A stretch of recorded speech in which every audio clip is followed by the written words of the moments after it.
Hey guys, in this episode, I go over my favorite gear of 2021. Stay tuned.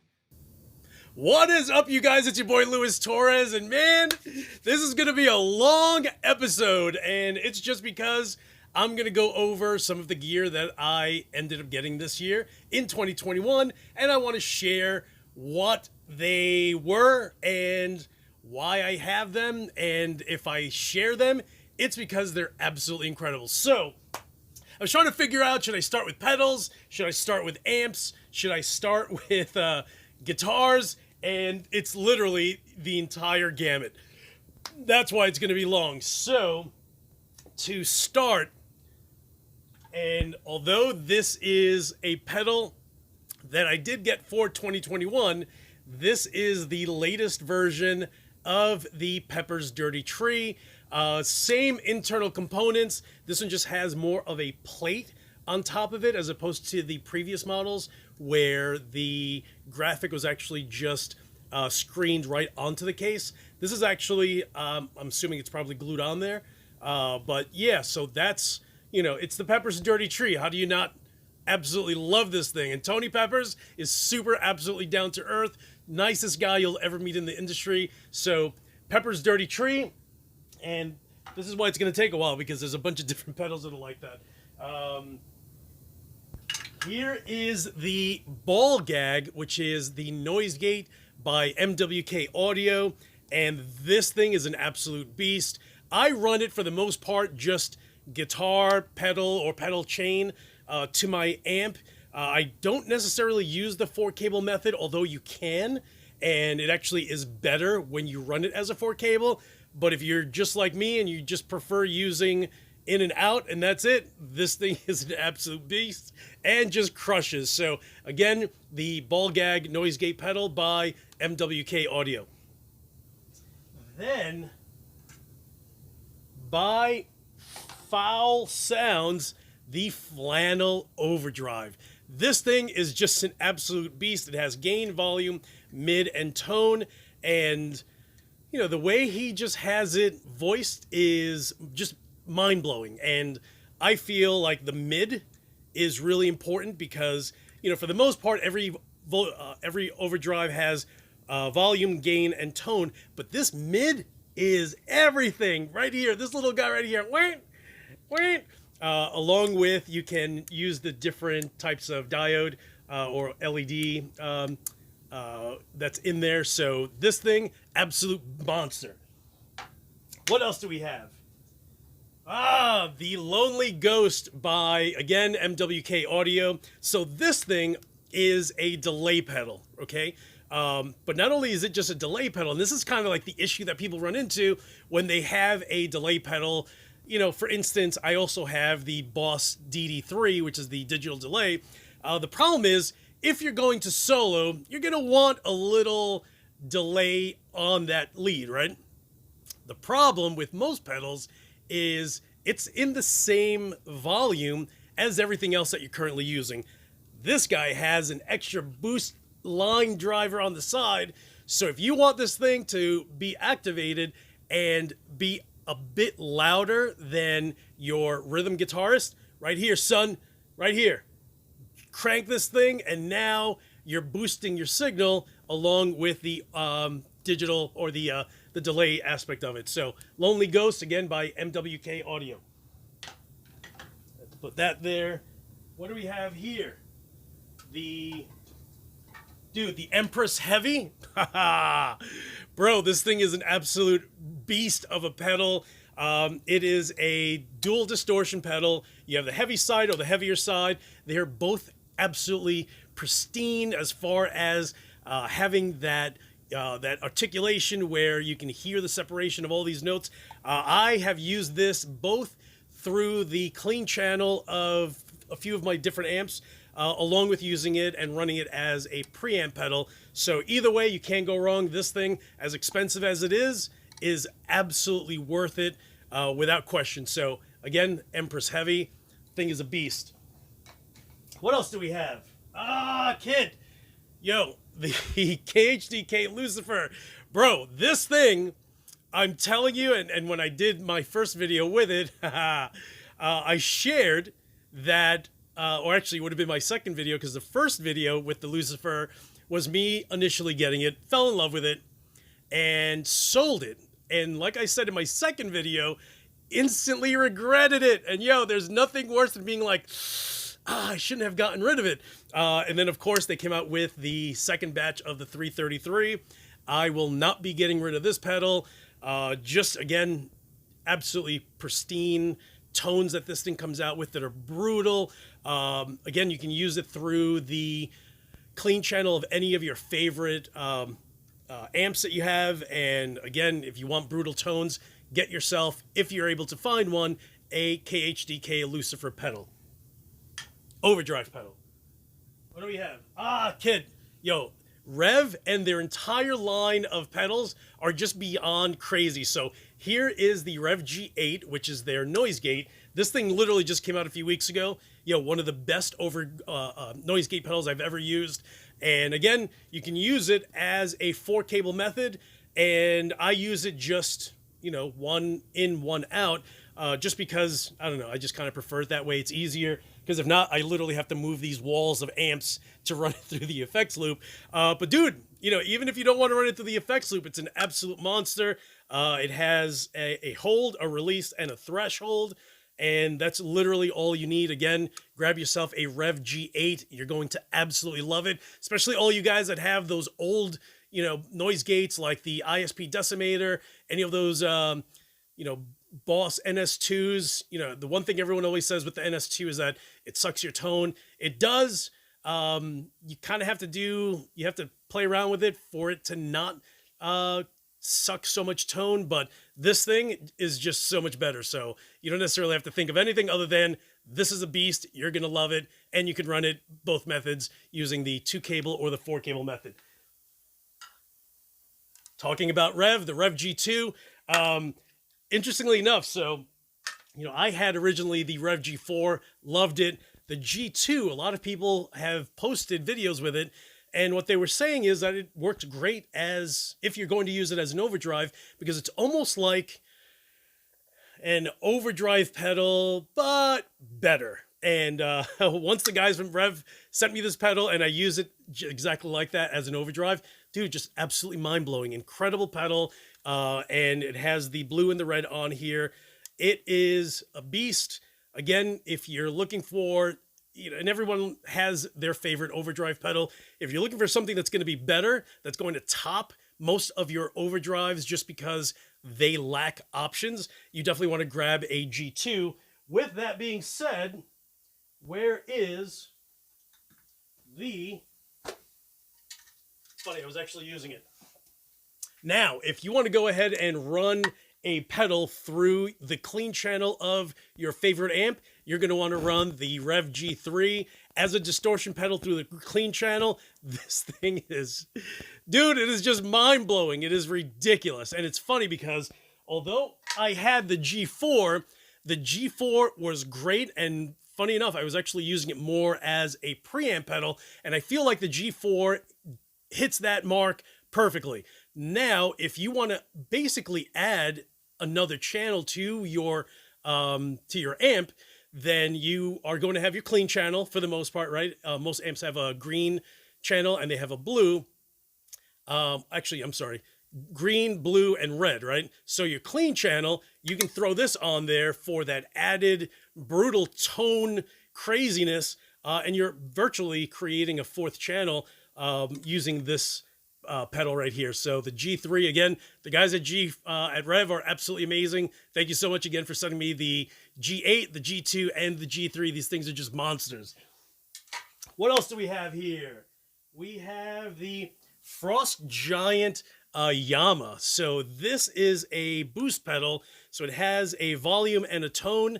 That's literally all you need. This thing, I don't know what the heck he did to make this absolutely great. You know, so not only does it have a sick graphic on there, but it's just it's just one thing that you can have on your pedal board that you're going to love, that you can activate. Again, you always want different flavors, and the Yama Boost pedal is definitely one of those pedals that you should have on your pedal board. Then we have the Dos Rios Super Lobos. Okay, so this is a preamp pedal in a little enclosure. So this, you can literally run it through any of your power amps. You can run it just right through the effects loop of your amp. I, for the most part, was running this through my KSR PA50, which is just a standalone power amp section, and just mind-blowing tones with this thing. It's just an absolute monster. Let's see what else we have here. Let's go with tuners. Dude, so this is the Strobo Stomp by Peterson. And the great thing about this pedal is you get a visual of where your note currently is. So you get to see if it starts to drift over to the right, you need to pull it back. If it drifts to the left, you got to release it a little bit. But again, absolutely, if you need something that's going to not just, say, go that way. No, go this way. You're losing your signal. Like, you literally have a just a visual tracker that you can see exactly how you need to tune it, tune your guitar if you need to tighten or loosen it just a little bit. But this thing is an absolute, is without question one of the best pedals I've ever purchased in my life. And yes, get yourself what I consider to be the #1 best tuner on the market, period. Okay, let's put that down. What else do we have over here? Oh, man. Dude, if you guys have not picked up the Kraken, you are missing out. This is just mind-blowing.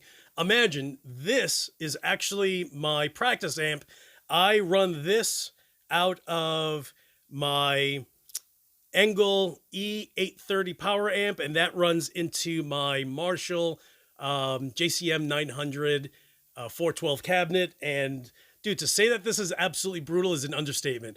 And of course, it actually has 12AX or it has 12AX7 tubes built inside it. And they have a newer version, which is basically a standalone amp. So it's almost the same size, but it actually has the preamp and a power amp built in. This is just the preamp.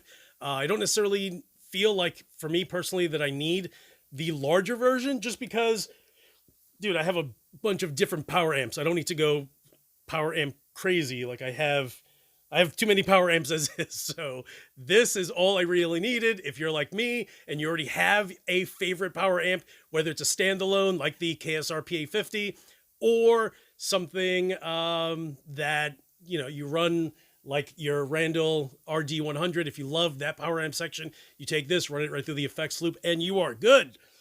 Okay. While I'm right here, bro, are you kidding me right now? Dude, the Kemper Stage. And here's one thing, okay? And it's almost like a biased thing for me to some degree. Is when I was a kid, I always felt like if I had a pedal board, and I don't mean where, a bunch of pedals where you plug one into the next, because Lord only knows I didn't have any money. If I had one overdrive pedal, I was happy, and that's all I had. But as I got older, I remember just thinking like, I think I just want everything just in one unit. And then my buddy, Jesse, ended up getting, I forgot which was, maybe it was a Digitech RP10, RP5, one of those where it was, basically a large pedal all built in. So I don't know if the 5 or the 10 was like that, but one of those two was literally everything in one unit, and you just run that into your amp and out to your cabinet, and you're fine. So when he had that, I was jealous. I was like, one day I have to get something like that. Fast forward, I ended up getting a POD some pedal. It's over there somewhere in a box. So I ended up getting that, then got the Head Rush pedal board, which was great, and then upgraded to the Kemper earlier this year, and that thing is an absolute monster. It's maybe because my buddy Chris sent me these profiles, and they're absolutely incredible. So I literally get to mimic all of these amps, and he just sends me the profiles, and they're fabulous. So, all right, so that's the Kemper. Let's go over to what? Yo, the clear tone Oh My Goat is oh my goodness. That's how great this thing is. So, of course, you would have already heard about this. Everyone knows of clear tone.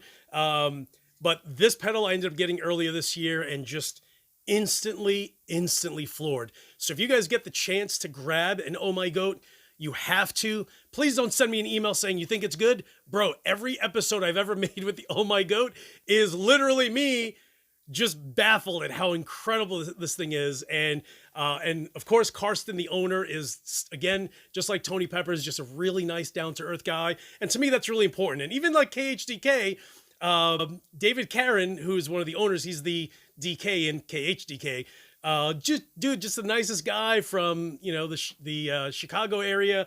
And, you know, to me, I think that's just really important is, you know, these are all guys, you know, whether you want to call them your peers, but they just do great things. And this is just one of those products. And, you know, again, check out the Clear Tone Oh My Goat. All right. What else do we have here? Let's do. So here is the Grinder by Guptek in Canada. So funny enough, so of course, you know, all of my buddies are just like, bro, you have the Ghoul, which is the clone of the Zool, which is the noise gate, and they're just like, bro, you have got to check out their Grinder. So this is basically a TC Electronics built in with the Fortin 33 and the Fortin Grind on the right. So you can pick and choose if you want to run it as the 33 or the Grind, or you can switch the toggle here and you now have access to the bass and treble, so you can manipulate those two EQ sections of your tone.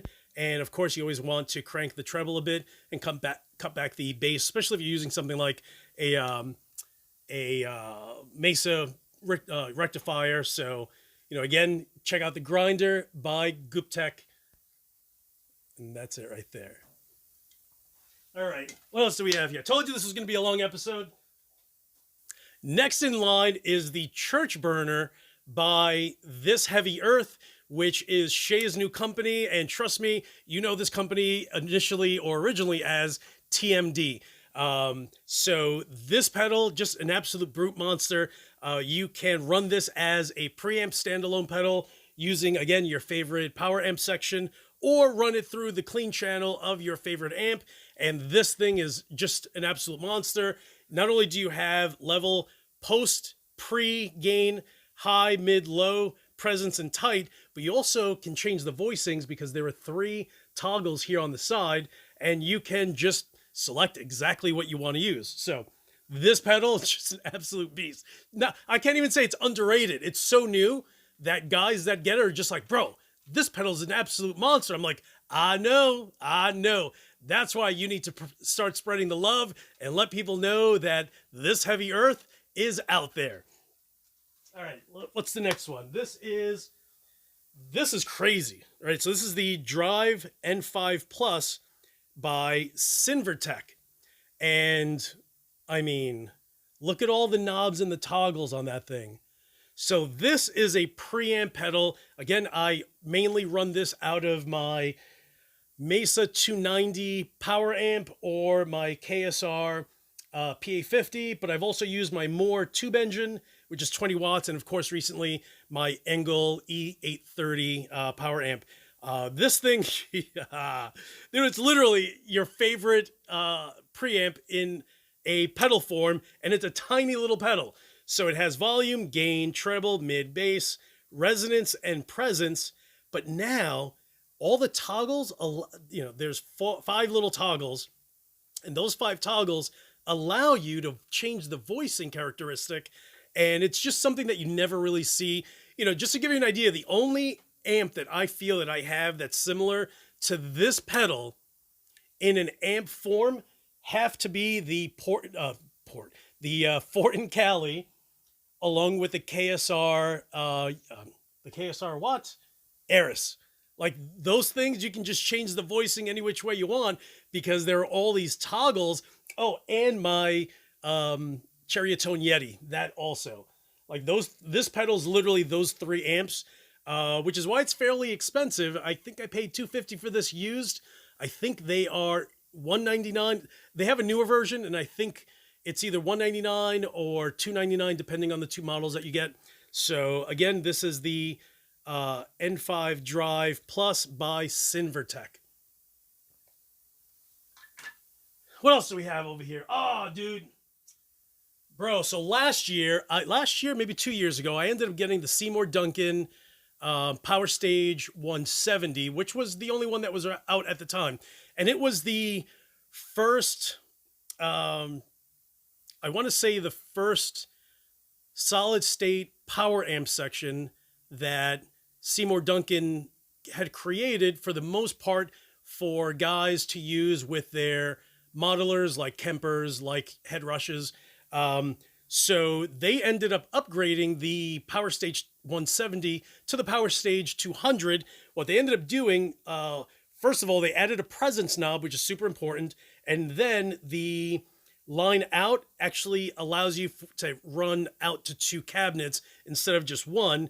And if I'm not mistaken, because I mean, it's been a while since I had the 170. I don't remember the 170 having a balanced XLR out. So I think that's new also. So again, you can run out to 2 cabinets instead of just 1 with this 200, and you can actually run it out to the front of house at any show. So you can actually take this, run it out to, say, a 2 Notes Cab M or any cabinet modeler or IR, and then run that to the front of house. That way the house gets to hear one thing and you run this through the front. But this thing is an absolute beast. Like, you know, most of my preamp pedals, I've actually used those pedals with the Seymour Duncan, along, of course, with my Kemper, Kemper Stage. But just, again, if you are looking for a solid state, and again, something that's a small footprint, because I feel like that's really important. If you are looking specifically for something to put on your pedal board and you just want pedal board and then pedal board with a solid state power amp with your favorite preamp like the Kraken, that's it. Like, that's your entire rig right there. It's your fly rig. You can take those 2 things, put them in your bag and go and just use any cabinet wherever you're playing. So yeah, super important, again, to have yourself a solid power amp section that's small, and that's going to be super important. So oh, dude, let me, can I unplug this? Yeah, I probably could.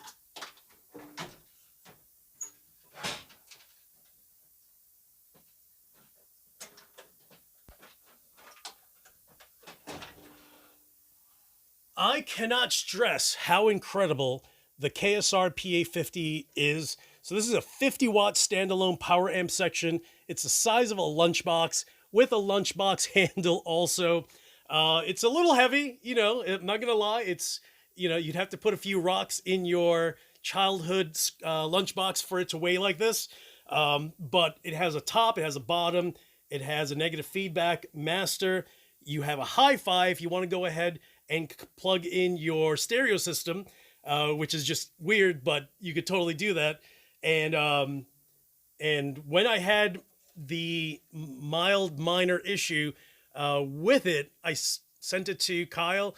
I think before I had even thought about, my PA50, I had already gotten an email from Kyle letting me know that it was repaired and already en route back to New York from Cincinnati, Ohio.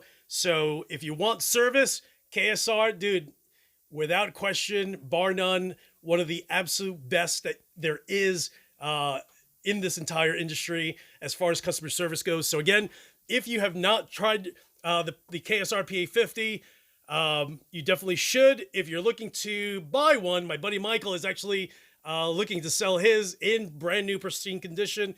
He's just switched over to a few other different things, like he's now running a quad Cortex, so he doesn't use the KSR PA50 anymore. So KSR PA50. What else? Oh, dude, my Fortin Cali, bro. That thing is an absolute monstrosity of an amp.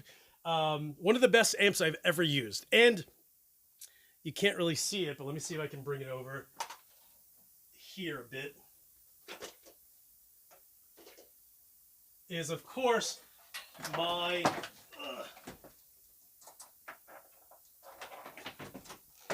first Fortin, which is the baby Fortin amp. So this is the Sigil. If you guys ever watched my first episode with the Sigil, the one that I am referring to, this is it, because I actually bought it from my buddy, Hector, the G Guzman, or the Goozilla. So I ended up buying that, just instantly floored. And then my buddy Chris Reardon from Amp Guru Profiles was like, bro, there's one that's being sold right now. I think you should get it. And I looked it up, and there it is now. But seriously, just again, both Fortins, I got earlier this year, and without question, some of the best amps I've ever used. The Fortin Sigil, mind blown. And I was hoping that I wouldn't like it. So definitely, if you get the chance to find yourself a nicely priced Fortin Sigil, grab it. Same with the Fortin Cali. You will not be disappointed. Again, there aren't many amps that I have that I can just plug right in and just rip. The Fortin Cali is one. The Laboga Mr. Hector is another.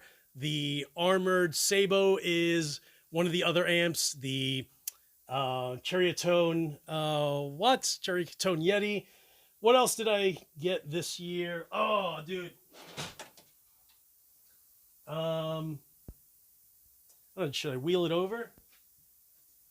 Maybe not wheel it over, but I'll just disconnect everything.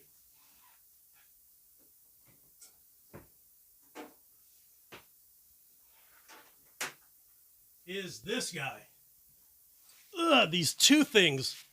So one is the Engel E830 power amp section on the bottom. That thing is an absolute beast.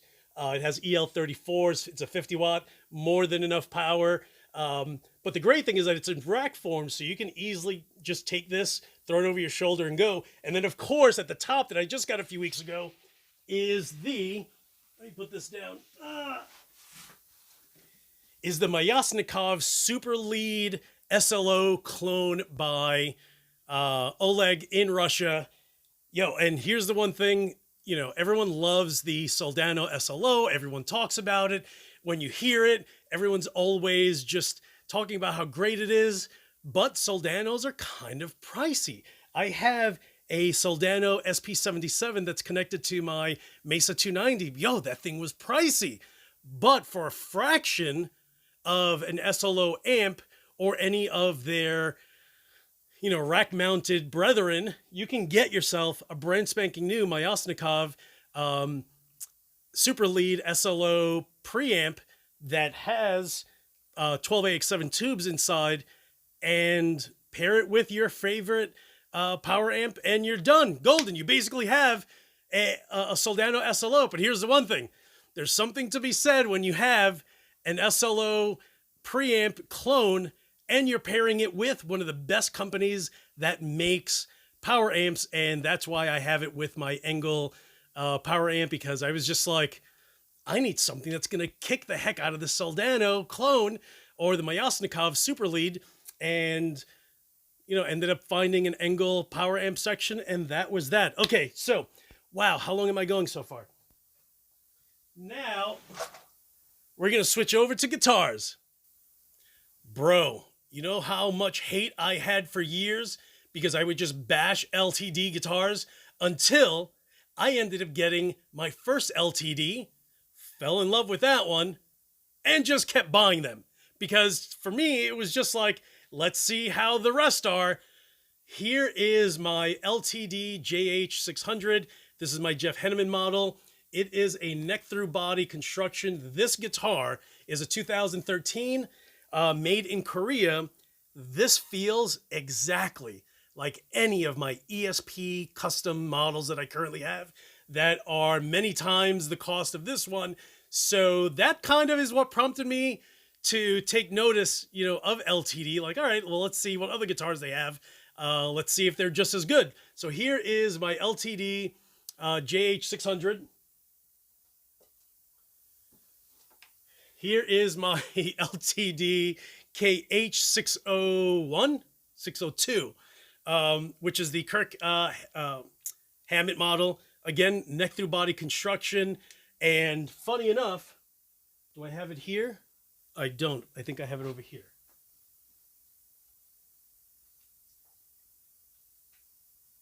So here is my LTD Kirk Hammett. Here's my ESP Kirk Hammett. And as crazy as it sounds, I love the LTD version just because it's heavier. And that's probably mainly because this is a bolt-on and this is a neck-through body. And the good thing with these more expensive LTD guitars is that they're built exactly the way the ESP models are. They're just not built in Japan. They're built in Korea. So the one thing with LTDs, and this is what I will forever tell people, is, and maybe I'm a little biased, is, you know, all the guitars that I've ever used from Korea are always absolutely incredible. So this is just as sick as any of my other guitars are. Here are, let me grab these over here.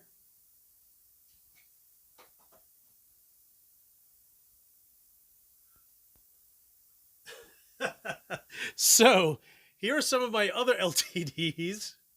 These are my Eclipse models. All three of these are made in Korea. This is my Burst. This one has JBs in the bridge and neck pickup. And again, these are all made in Korea. Built like absolute tanks. Let me put this one here. Dude, and the feel are just, it's just mind-blowing how well these are built. So this is basically, this one's my, what I call my Black Beauty, just because it's all black with EMGs. And then this is my Vintage Black, and this one actually has Fluence pickups in the bridge and neck. But dude, these are LTDs, all made in Korea, all super, just, you just hit them out right out of the ballpark. They're just that incredible.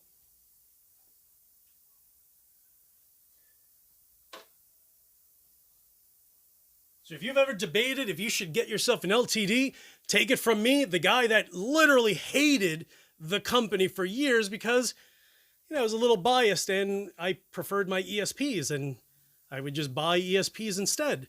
And then something happened. I got my first one is over here on the side, and then my first Korean LTD is right here. Let me grab this one. This one changed everything. This is my LTD Deluxe, neck through body, translucent black. This is the guitar that made me take notice of LTD. Again, Korean. This is a 2005 model. You know, all of a sudden I was just like, this is the craziest thing. This thing feels just like my, you know, ESP M2 Customs that are $3,000, and this thing was just $500, used, of course. But yeah, then, and I didn't believe it, so I ended up getting another one. Where's the other one? I probably have it on the side over here somewhere. Anyway, so yeah, get yourself an LTD if you can. Then here's another question a lot of people ask is, Lewis, what do you think about the E2s? Yo, you know who used to hate E2s? This guy, because I was always just like, come on, son. You know what the E1 was? The E1 was the Elite that LTD used to make, which was literally their top of the line LTDs. They were built in Japan, and they were so good that, you know, here's LTD with their Elite line, and it's basically competing with ESP at a fraction of the cost. So it's kind of like, you know, if you're into cars, years ago, BMW had the M3, but at the time they were also making the, 335, which was a twin turbo. And it was cheaper. So people were just like, yo, I don't need to spend $10,000 more to get an M3 when I can save money and get myself something that's faster and save myself money. So they kind of had to figure something out. So they basically took the Elite. They're like, we're going to bump it up to ESP. We're going to call that the E2. And they are, they're still going to be built in Japan. And that is where this urban camo came from. The inlays are actually just from, it's just a sticker that I ordered from eBay. I ended up getting this because I just loved Slayer since I was a kid. And that's also another reason why I have the Jeff Henneman model is the same thing. Then, so that's one E2. And then here's my other E2. So this is my M2. This is also a translucent black. Neck through body, again, same thing. This one is built in Japan, just like the camo, urban camo was. And just, again, beasts of a model. For real, if someone were like, hey, should I get one of these made in Japan E2s or get myself a made in Korea early LTD from 2005 to like 2011, I think they're kind of the same, like legit. They're just made, here's Korea, right? Here's Japan, Korea and Japan. And there's a history between Korea and Japan where Korea hates the Japanese hate the Koreans. And that's just from the thousands of years of history that the two of them have. And I actually got that from my buddy Ken Park, who is a Korean, who told me the history of how if you ever buy anything that used to be made in Japan but is now currently made in Korea, you're going to find that the Korean model is going to be better than the Japanese model because Koreans are just like, bro, I'm going to go ahead and make this 1,000 times better than you guys ever made. Ha! Jerk faces. So that's kind of why Korean guitars are just incredible. They're just mind-blowing. Okay, what else do we have? We did pedals, we did guitars, we did amps. What else is new? Anything new here? The Express 550 is new, but My Jet City amplification, that's new. Or I actually got that one earlier this year. I got a few extra PVs. And I think that's kind of it. Oh, dude, what? Bro, if you're looking for a wireless system, you need to get yourself a Shure wireless system. This is the GLX D4, right? So this is the receiver. So this gets all the info and data from your transmitter. And here's the transmitter. You literally can take this, put it in your pocket. If this cable breaks, you can replace it and get another one. The battery that's inside this unit, that's inside the transmitter, you actually take that out and put it in the front so you can charge it. And actually, I will show you because I may sound like I'm crazy. Please hold. Please hold. All right, so here's the battery, right? So you open up the little compartment door there, slide this out, see how it's shaped? You literally take that, you feed it in the front of the receiver, and as long as it's powered, it will charge that battery. And then, of course, there's a little release button on the bottom that allows this to pop out with a spring, that's spring loaded. Take it in, push it in, charges, press it, comes out, and there's your battery. So, and then the batteries are fairly inexpensive. They're like $30. So the other is, okay, earlier this year I ended up getting a Marshall JCM 2000 DSL, which is the dual super lead. And of course, and you can see it down there with the Burberry top or covering. That's my Marshall TSL, JCM 2000 TSL, triple super lead. And I had always heard, I mean, even Gary Holt from Slayer uses and prefers the voicing of the JCM 2000 DSL, and just doing some my own research just to see if there really is much of a difference. There were enough people that were just like, I prefer the DSL over the TSL. It's just voiced just enough where it's not as chimey, if you want to call it that, like the TSL is.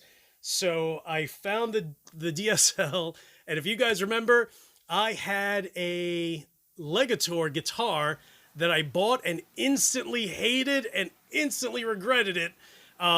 Used it once or twice on the same day that I got it, and eventually put it in a case, forgot about it, and ended up realizing that they had gone up in value for whatever reason. So I went and traded it for this head, and that is probably it with the gear that I have. And I probably won't be buying anything more in 2022 because I don't have any more space. Like, legit have no more space. Most people never get to see this side here, right? But that's one rack there. That's the second there.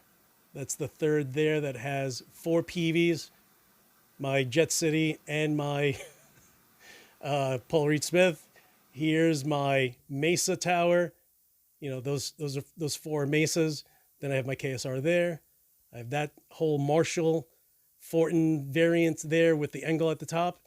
I have my Bogner 5150, Randall, Diavolo, and the, what is that? The RG 3003 or 303 is how they say it. And then, for the most part, you guys never really get to see this because it's on the side, but that's my Splawn 212 cabinet, my Marshall DSL mixer, and then I have my large rack, which is my 290, my Soldano, my PA50 goes here, nothing there, my SLLD, this is another system, and this is a third system up there. And then in my office back here, which is where I got my Engel and my Engel power amp and super lead, I have a Marshall 412 in there also. And then I have a bunch of 412s on the other side of that wall, along with, I don't know, maybe like 30 more guitars. It's just crazy. It's crazy. So guys, thank you so much for watching. I know it is long. Do not complain and tell me that it is long. I said so at the beginning of this episode, that it's going to be long. So there you guys have it. Hopefully you enjoyed it.